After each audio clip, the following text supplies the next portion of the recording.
Welcome to Game Changers with Molly Fletcher, where we take you behind the scenes with peak performers to learn what makes them tick and discover how you can apply their lessons to your life. I'm your host, Molly Fletcher.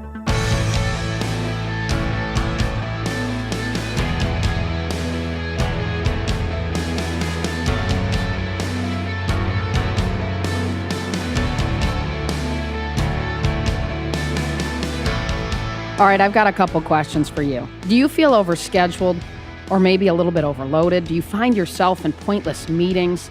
Do you have an endless barrage of emails flying into your inbox? Do you sometimes feel like you don't have time to pause? Does this describe your work life? Juliet Funt is here today to shift our mindset from busyness to thoughtfulness by embracing white space, a strategic pause between activities. She's the CEO of White Space at Work, a training and consulting firm that helps organizations, their leaders, and employees reclaim their creativity, productivity, and engagement.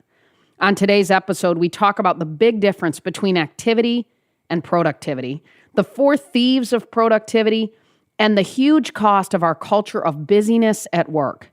So get ready to hit reset and decide what really deserves your full attention.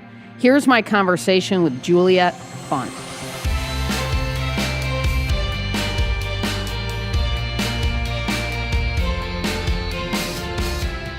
So Juliet, it is so awesome to have you on. It is truly a pleasure. And white space. So what is white space? Well, you'll hear a couple different definitions floating around in corporate America. One definition is clearly a graphics design definition. That means white places on paper. And then there's a sales definition that means untapped market share. But where we use white space, we're referring to the thoughtful, open time that is in between the activities of your day. So the way that we define it is a strategic pause taken between activities.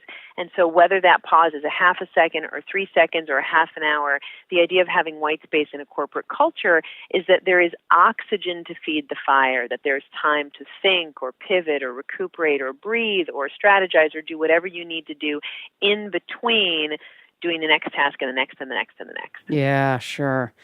And so how do people make that mindset shift, right? Because, gosh, I mean, an hour ago I was on a conference call, right? And everybody's got a hop because they got they've got another one back to back. So from a tactical perspective and, of course, a mindset shift, how do you coach people around that? Sure. So it works best in teams and companies. We don't do any individual work because this is such a hard thing to change in isolation. It's super, super, super cultural when teams end up, as an example, as you talked about, in that back-to-back culture.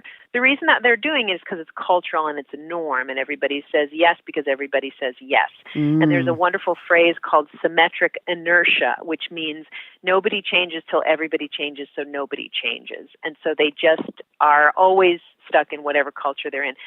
So when you're looking at a team or you're looking at an organization that wants to do this differently, there's a lot of different stages they have to go through. The first stage is really understanding the cost of this kind of reactive busyness, because we usually sublimate the cost, and most people sublimate the cost. They don't realize the ideas that are being sacrificed, the human lifestyle sacrifice, the enormous business cost of overload, which might be fun for us to unpack a little bit in a minute. And so helping people really understand the cost is very important, because we currently are in a climate, and hopefully this will change, but where there's a super huge amount of tolerated misery in the way that we work. And it's illogical, and it's confusing, and it's overcomplicated, but we all are very comfortable and complacent in that culture, and so there's not enough changing, in our opinion, of this problem. And so sometimes you have to kind of ask people what are called in sales pain-producing questions to figure out how to amplify their discomfort to get them to the point where they're willing to do it. So if you imagine someone who goes into the doctor and they've been 20 pounds overweight in the 30 and 40 and 50, and now they're pre-diabetic, that's a bell that goes off, and they say, okay, now I'm willing. Sure. So the corporate analogy is there has to be some sort of bell, and it might be turnover. It might be that your competitor just got a great patent that your people didn't think of. It might be churn of employees. There's all sorts of different things that can be the bell. but actually shaking hands with that pain is a really important part of the process. Yeah, right. No, that's a great analogy, right? Around we hear that all the time. You go to the doctor and you're told to make a shift and you make a shift, but how do you make it maybe before before you have to, right? Right. So first step is looking at the pain.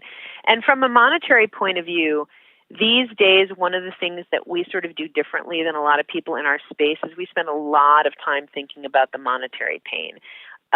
We tend to see when we're working with clients about $1 million of annual waste due to busy work for every 50 people Wow. in an organization. Jeez.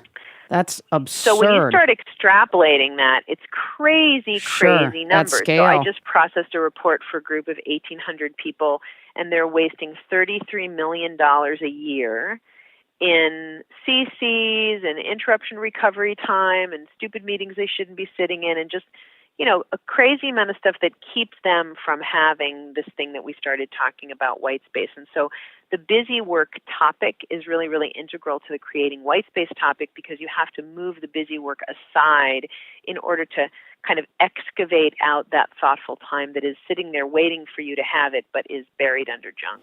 So help me understand the 50 and $1 million. Where is that data coming from? Yeah, that's a fun thing to unpack. So, I'm not a data scientist, and I actually started doing these alone before we even brought in staff doing these analyses. So they're very, very simple. We ask you how much you make per year, and then we multiply that times 1.3, which includes your G&A and your benefits and your admin stuff. So that's what you're worth per year. Then we divide it by the number of hours you work in a year, and now that's worth what an employee is worth per hour. And then we just ask them simple questions. What percentage of your email time is CCs? What percentage of your meeting time would you guess is unnecessary or redundant? How many times a day are you interrupted, and how long does it take you to recover and get back to work? And then we just do the math. We just find all the hours of wasted time, and we multiply it times the value of a piece of talent, and that's the million for 50 number. What's really interesting about that number is it's actually so much worse in about 4 different ways, but we try to be very conservative. So the first way that it's actually worse is that we take all negative data and we slice it in half before we analyze it, just as a nod to be very, very conservative. So the real number is 2 million for 50. Wow. But we say 1 million for 50 just to be conservative. The other reason it's undervalued is it doesn't include all sorts of things like time spent on fire drills and reports and paperwork, and none of that is quantified. We just look at 3 or 4 metrics. It's usually emails, interruptions, and meetings, maybe one other. Mm-hmm. So it's way higher, and this is sometimes a way, you asked me how can people start finding their way toward a solution. So the first tranche of the work is to have conversations in your community with your leaders to say, if we were in a factory that had $2 million of annual waste for every 50 employees, we would have the Lean Six Sigma consultants in there in 10 minutes Sure. fixing that. Totally. But when we work in an office or an insurance company or a finance company or a retail company, we just go, oh, yeah, that sucks. That's a hard part of work. You're right. No question. I see it. I see it. And at scale, that's a frightening number. Yeah, It's a crazy. big number. You talk about the 4 thieves of productivity, right? Can you kind of unpack that a little bit and talk about that? Yeah, sure. So we're creating this slow roadmap that you're kind of taking me through of how do we create white space. The first thing we have to do is understand our busyness and find pain. The next thing we have to do is understand, well, what's really robbing us of white space time? And we studied busyness, and we found that there were 33 different things that created busyness for people. And when we distilled them, they came down to 4 main themes. And we call those themes the thieves of productivity. Now, the funny thing about the thieves, though, is that they're all assets that run amok. So when you hear the list, it's sometimes a little bit counterintuitive because they're all positive things, but they become problematic. So the thieves are drive, excellence, information, and activity. And those are all things that you want in an organization, except for when drive becomes overdrive and excellence becomes perfectionism, information becomes information overload, and then activity becomes just frenzy. And so these 4 things, when in their natural state, are great. And as they start to overgrow their pots and morph and become cancerous, then they have a real impact. So if you are sitting at your desk, let's say you work for a healthcare company and you're in operations and you're sitting at your desk and maybe you have 2 minutes of an open window. You finish a call early or you finish a project before you have to go somewhere. You could possibly use that time to be thoughtful. That almost could turn into white space for you. But what will undeniably happen is one of the four thieves will tap you on the shoulder, and it will say, activity will say, shouldn't you be doing something right now? And drive could say, how are you adding to the top line right now? And information will say, like, should we do some research? And what about that internet tab? And I wonder what's going on in my Instagram feed. And there will always be one of the thieves that is seducing you away from thoughtful time. And so this is why we have to understand them so well. When we work with clients, people take a developmental assessment so that they can understand each individual within a team and how they have a proclivity toward one thief or another, or maybe a couple dominant ones. So just a general understanding of these tendencies is really, really important. So for instance, I'm excellence, perfectionism is mine, and I can get very, very, very lost in making things beautiful and detailed unless I am conscious that that is my weak point. Some people love to study and go to spreadsheets and scoreboards and internet, and that's the information people, and each one of us has a different kind of leaning in this area, and awareness is really your first step of solving that.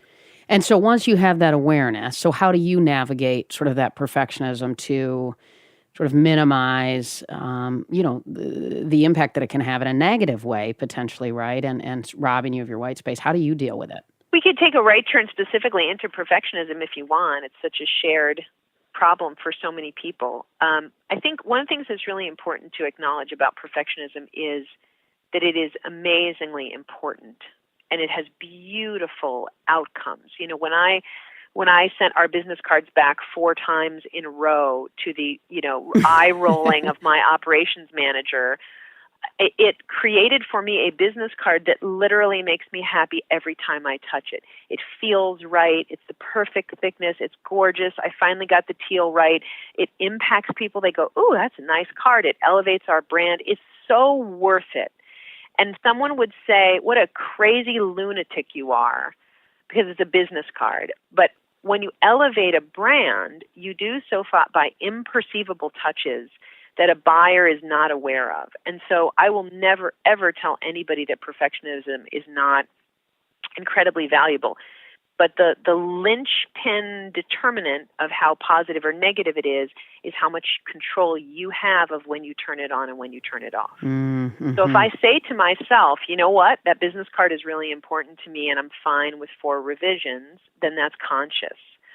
But if I'm doing a proposal that is now 2 hours late because the spacing is not exactly perfect and I can't pull out of the nose dive, and I don't know that I'm doing it, now it's become a thief. And so that's why that consciousness of saying, okay, this is the place where good enough is good enough, and this is the place where I have to keep using this skill, which it really is, of perfecting at a level that a lot of people don't even realize, to create a subliminally beautiful experience or customer product or aesthetic. That's a gorgeous thing. But I have to be the one. I have a switch, and I can turn it on, and then other times I turn it off, and I can send internal emails with no punctuation because it saves me time. And so that's that element of control is what you build when you do it when you build this awareness and you become more conscious of it. Mm-hmm. So the first step's the awareness, and then is it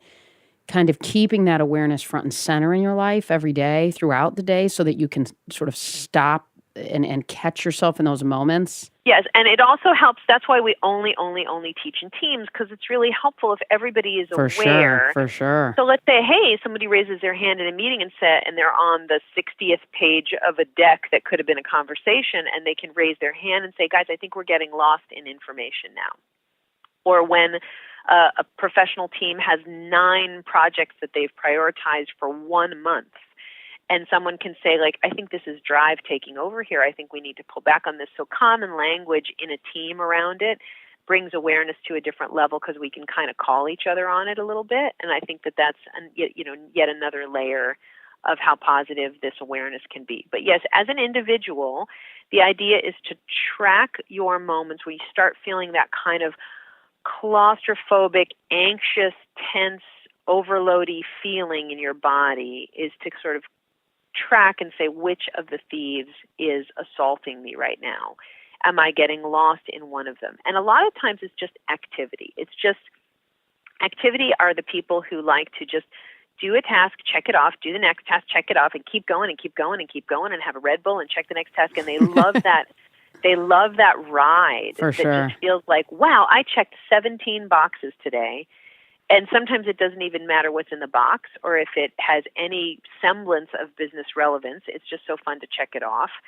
And so in a corporate environment where it's very, very busy, fast-paced, back-to-back, go, go, go, everybody's dopamine up by their cell phone checking, and they're riddled with this wonderful, happy, stimulating chemical all day long. A lot of times it's just that, and it's trying to just pull yourself off of that whitewater ride for a minute and say, I'm going to sit on the bench outside my office for 3 minutes without any technology and just recombobulate my brain and body.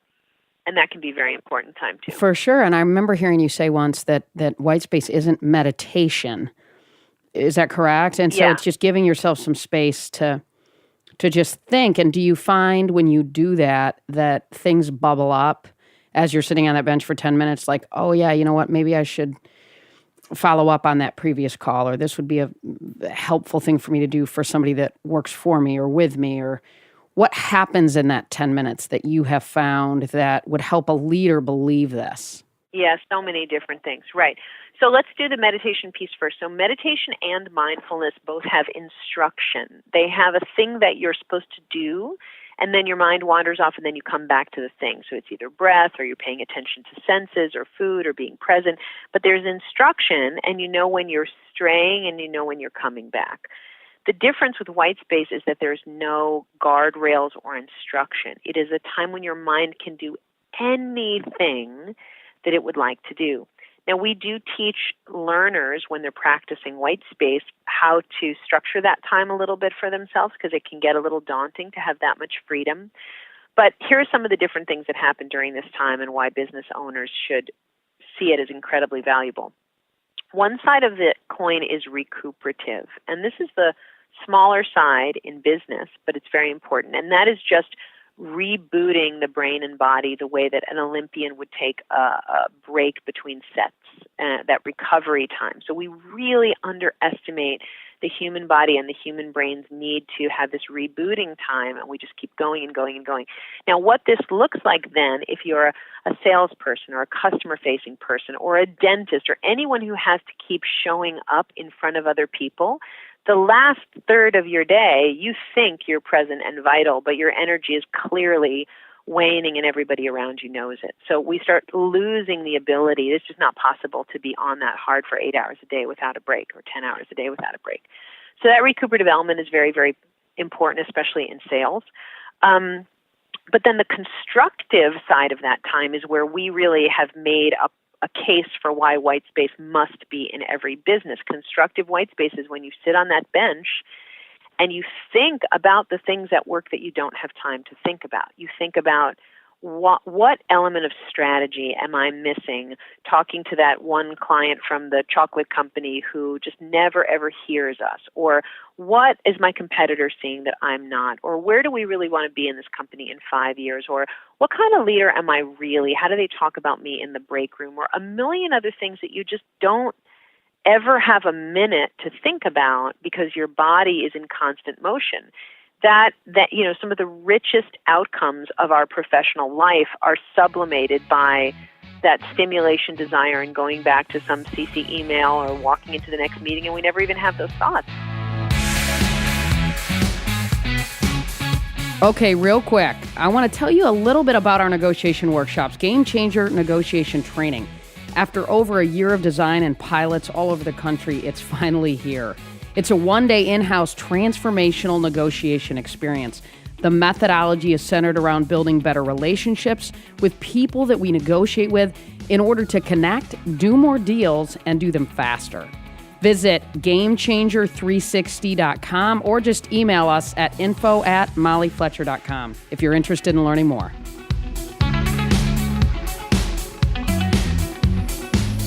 I'm always passionate about energy management. I think that, there are so many components to our energy, human energy, mental, emotional, spiritual, relational. How does white space correlate with energy management so that we can show up as the best version of ourselves in some of the most important moments in our days? Yeah, so if you're an energy management person, you've probably been through some of the classics. So Tony Schwartz would say circadian rhythm, and every 90 minutes we need this pause. And the Pomodoro people would say you set a timer for, I think Pomodoro is 18 minutes, and then you step away and you drink a little water and you take a little walk. But they're all basically talking about you cannot have your foot on the accelerator every second Right. and expect your Porsche to still be driving in 6 months. Right. You just can't, it just doesn't work that way. Sure. So we believe in white space and an enormous amount of user autonomy. We do not say every 18 minutes or every 90 minutes or every anything. We say to start paying attention to the fact that you need recuperative breaks during your day and to figure out some way to work those in. And for whoever and however you do it, if it's once every 2 hours, if it's once every 20 minutes, we don't think that everybody's people different, operate right? really well. Yeah, and people don't always lean in well to being dictated how their body should. You know, some people love that. The David Allen people, like, give me a timer, and at 18 minutes, I'm, so happy when it goes off and somebody has externally implemented that structure for me, but not everybody does. So it's more the philosophy than the practice to say that you wouldn't redline a Porsche the way that you redline your talent. And so once you know that to be true, figure out how to give them those pauses. We're also enormous advocates of the longer version of the white space strategic pause, which is called vacation. And we have a wonderful partnership with a group called Project Time Off that is a group through the U.S. Travel Association, and they have put together some staggeringly convincing research on the productivity, efficiency, and creative gains of taking vacation time and making sure that people take their PTO. And so there are the smaller recuperative pauses, and then there are the longer recuperative pauses, both really things that we believe in very strongly. You know, for people that maybe aren't in a leadership role, that work for someone else who puts a lot of things on their calendar potentially, for example, how do people that say to you, which I'm sure you've gotten this, I don't really control my schedule, how do they build in white space, and how do they help shift the culture? So those are two different, both very important questions, so let's talk about them differently. And I will tell you, to be honest with your listeners and with you, that this is not the easiest bottom-up movement in a company. There are some types of change that are. White space culture change is so permission-based that one really needs to look up at a senior leader and see them living it, doing it, breathing it, believing it, in order for them to feel that they have permission to experiment within their work culture. So, if you asked us the way that we traditionally roll out with a client, we don't do very well bottom up for the obvious reasons that we've been talking about this whole time, how cultural it is, how different it is. I will say, though, that we believe very strongly that this is the future of work and that there are leaders out there that see this. So one of the things that you can do, and I'll get back to the things you can control in a second, but one of the things you can do in your organization is start looking for what we call the evolved leader. It might not be your direct leader. It might be someone in a different line of business than you, but who is it that knows this is a problem? Who is it that is not in denial about the exhausting, relentless, ridiculous busyness that is going on in your organization? And can you have a conversation with that person to say, like, what would it take to take us out of complacency and into action about this? Maybe you offer your small team as a pilot. Maybe you experiment with advising them for their team, and then you say, listen, I want to help you meet some resources here, but then in trade, I want you to help me talk to my leader about this. So there are ways that you can bring stuff in, and in a minute we can talk about like what those interventions can look like. But people also can control a lot more than they want to admit. So there's always going to be a circle around everybody that is what you can control, and then there's going to be an awful lot that you can't. And it is more fun and easier to complain about the things that you can't control rather than change the things that you can. But even simple things like turning off buzzes and notifications, removing that little email window that pops up in your little right-hand corner that says, you got an email, thinking about when you yourself can and can't be brave in saying yes or no to a task. There's a million little things that people can do that are within their span of control. And taking care of those and mastering those takes a little while. So before you complain about the culture that you're in and the things that you can't control, it would be more authentic to first examine all of the many, many impulse control, tech-addicted, and self-serving ways that we do addle our own schedules before, talking about what we can't. And a common one I'll give you an example, is regulation. So if you're in banking or if you're in insurance, people say, oh, I can't be master of my own time because there's so many regulations. But, regulations are a very, very small part of the time that's actually spent, but they're a big, shiny, fun thing to blame. And so if you take that spotlight and focus it back on yourself and back on your own behavior, we think there's a lot you can do. So top line, the controllables that you see, and the work that you guys do. What are some of that? I mean, obviously email notifications, you rattled off a lot. You said there's a ton. Hearing those for me was helpful, and I'm sure for others. What can you just keep going down that list? Okay, so you can control how many times a day you touch email and at what times.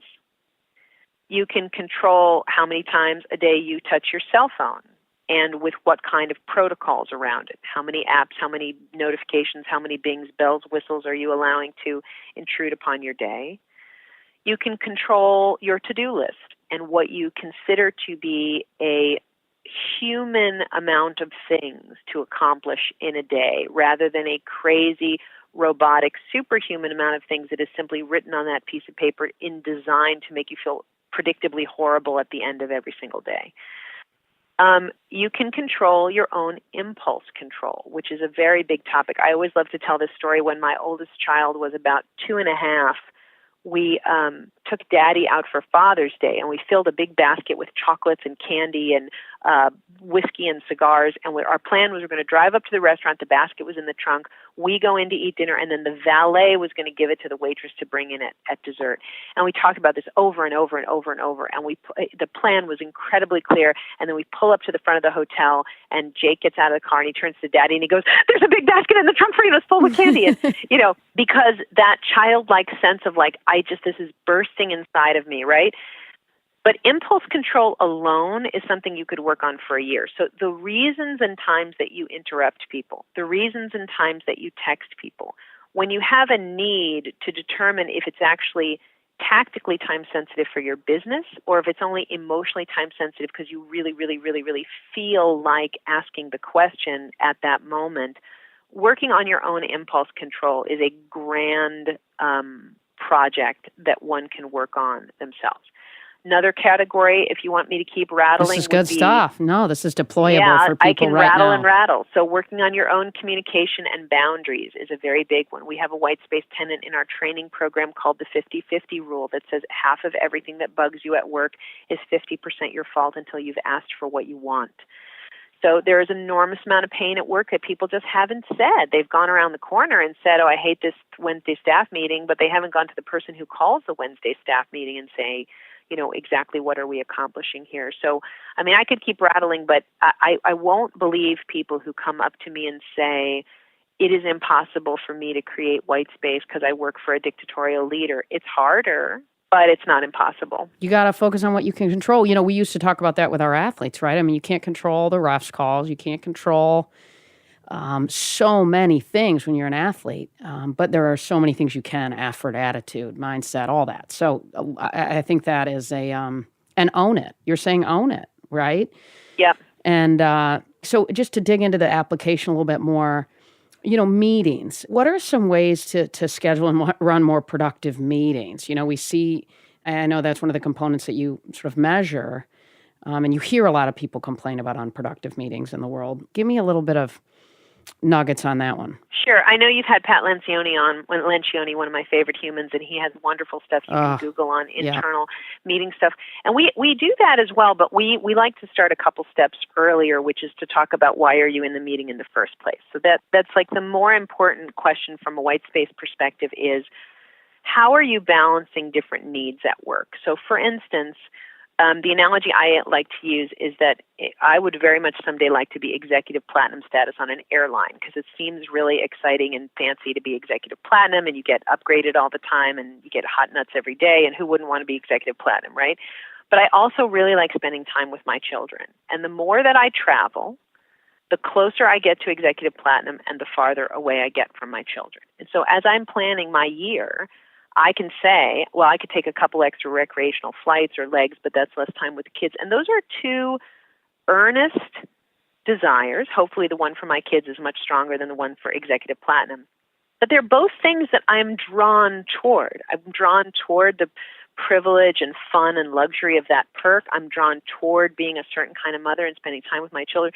But I have to choose because one cannibalizes the other. They can't both exist in the same place.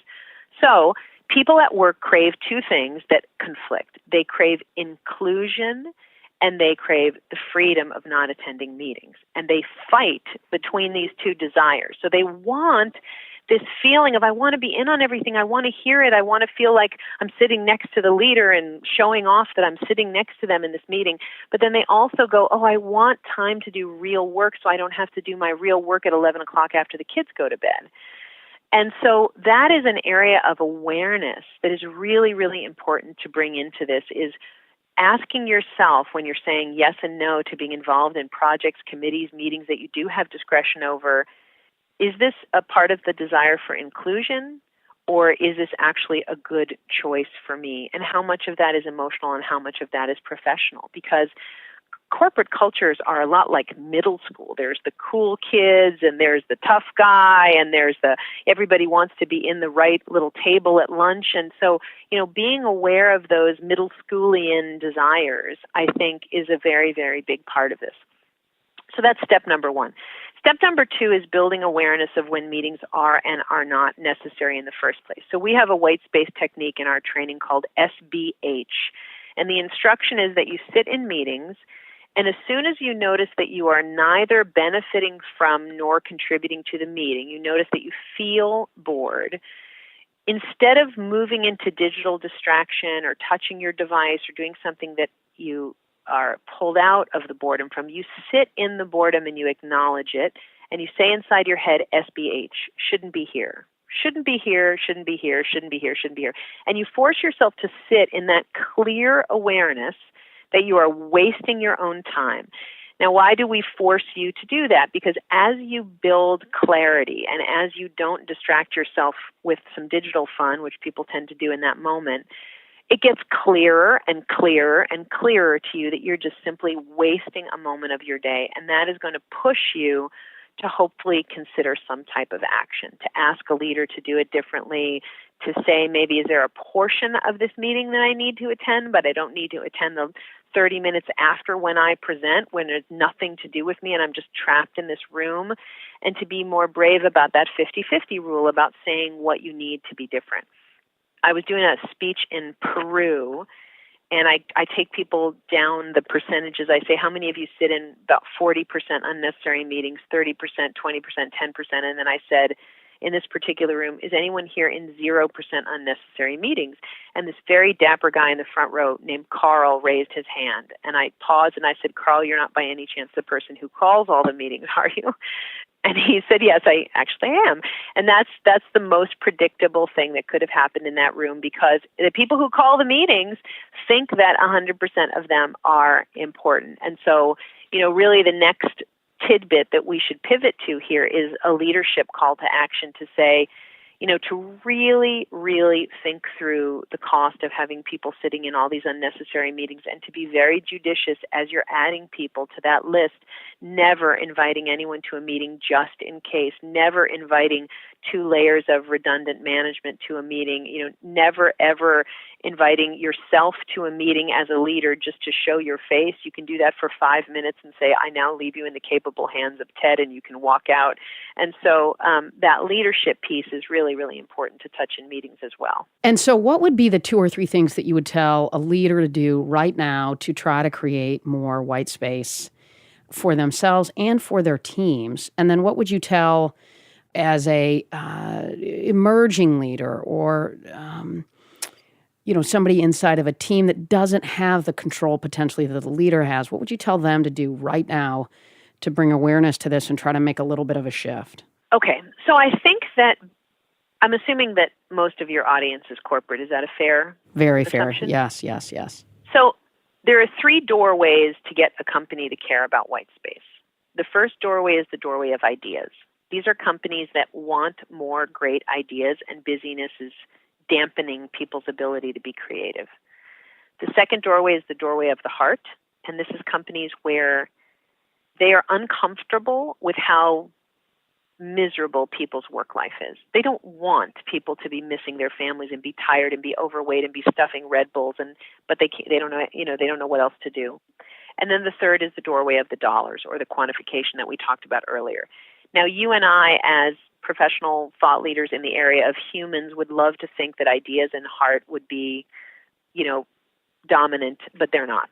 What's dominant is the dollars. And so we have to sort of give people what they think they need to hear before you can give them the other stuff in kind of a Trojan horse way. So whether you're a leader or whether you're a listener, the call to action that I would give you is to go back to your community and figure out, how can I dollarize the waste that is driving me crazy, and then show off that calculation.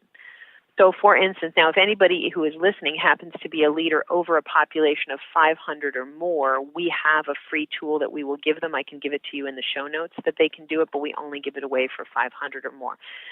So what you can do is very, very simple. I explained the math earlier. Figure out how much your people's time is worth.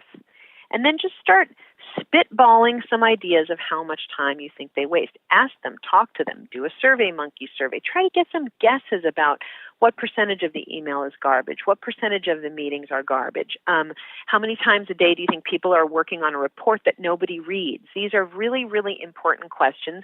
And then just do the same math that my 12-year-old could do. Value of time times the number of hours wasted times 52 or 50 weeks in a year. It's not really that hard. And the reason that I start from that sort of heartless or colder doorway of the dollars is it's just what makes things move in companies. So, if you're a senior leader, and you ask me for both categories, now I'll separate them. As a senior leader, if you sit there and you create your own data and you stare at it and you realize that you're wasting millions and millions and millions of dollars because you won't bring in some simple programs on fixing this, that might get you off your butt. And if you are a frontline person who can put together something interesting about quantification, maybe it's, I spent 60 hours on a deck, and so I'll tell you, here's what the deck cost you in my salary to create, times the number of decks I do per year. There's all sorts of different ways to do this. That can be a little conversation starter that you can bring to a senior leader and say, listen, there's a million reasons we could change this, but let's start with this reason. And so the reason I start there, even though it's a little bit of it's kind of seems like a colder approach, is it's just what makes things move in corporations. No question, yeah. If you are a leader, I'll give you a couple of other throw-ins, which is really, really start paying attention to what is going on in your organization from almost an anthropological point of view. We call it being Jane Goodall. So sit in the blind and stare at the subjects and watch them. Do they run everywhere they go? Do they seem like they're eating a power bar for lunch because you scheduled them from 11 to 12 and 12 to 1 and 1 to 2? Do you notice that they seem to have time to take vacations? Are they taking their PTO? There's an observing aspect before action that most people don't take. But if you as a leader say, I'm going to spend 2 weeks and I'm going to be Jane Goodall, and my assignment is to be an anthropologist and study my own population and assess how busyness, stress, and overload is affecting them, you'll notice things that you haven't noticed before. And that may make you a more qualified person to move into the phase, which is, and now we change it. This is such powerful stuff. I mean, I know for me personally, I'm listening and learning and going to take additional action to create more white space. I mean, the work that you're doing is so needed, particularly in the lives and the way that we work and live today. So first, candidly, thank you for what you're doing. I think the world needs this work.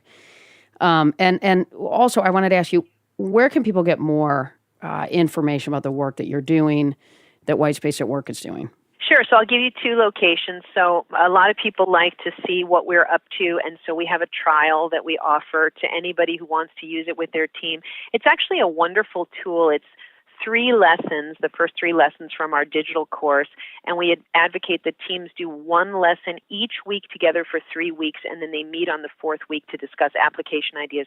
So it's a full month of an exercise that you can do together to make this content real within your organization, and you can get that for free at whitespacetrial.com, whitespacetrial.com. You can also just visit us at our regular website, whitespaceatwork.com.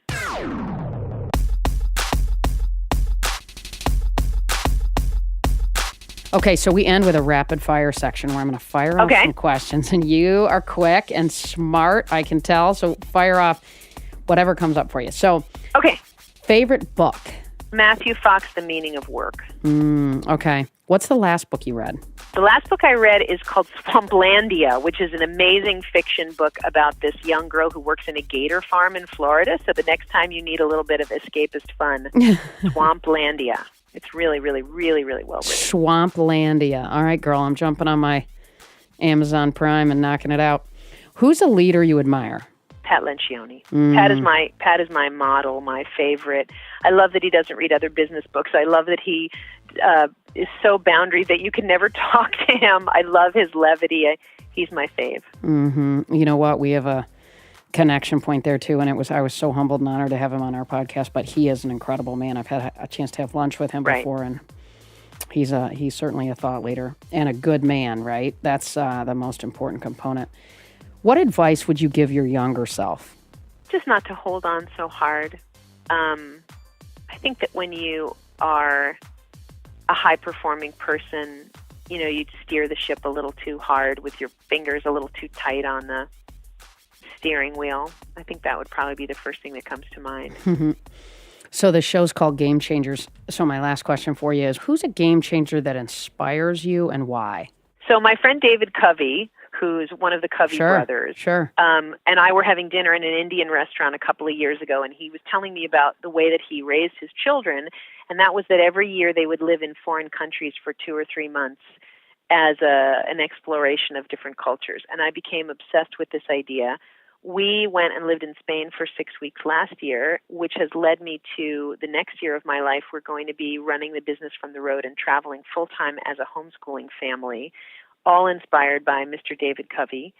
So it's personal, but it's absolutely what I'm obsessed with right now is this idea of full-time travel or lots of travel or living in different places and seeing the amazing ability of people to do this at all different income levels and all different flexibility levels. And he has been such an inspiring force to me and to other friends I have now who are sort of picking up these Covey-esque trips and inserting them in their families. And so that's kind of what we're up to, and he's the source of all of it. Good for you. Good for you. That's amazing. How many children do you have? I have 3 boys, 8, 10, 12. Nice. What a and great gift for them. And we're leaving August 28th for a year. Yeah, it's going to be really amazing.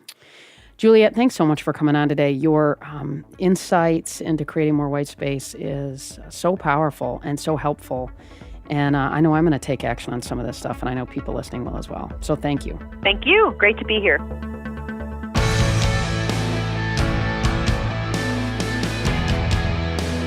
If you enjoyed today's episode, be sure to view the show notes on mollyfletcher.com. We have a special offer from White Space at Work just for our listeners. Just go to the show notes for the episode and click the link to get 20% off White Space's digital learning system. Thanks, as always, for listening to Game Changers with Molly Fletcher. If you like the show, be sure to subscribe on Apple Podcasts. There you can listen to previous episodes and leave us a review, which helps other people find out about the show. For more about me, visit mollyfletcher.com. Until next time, stay curious and be bold.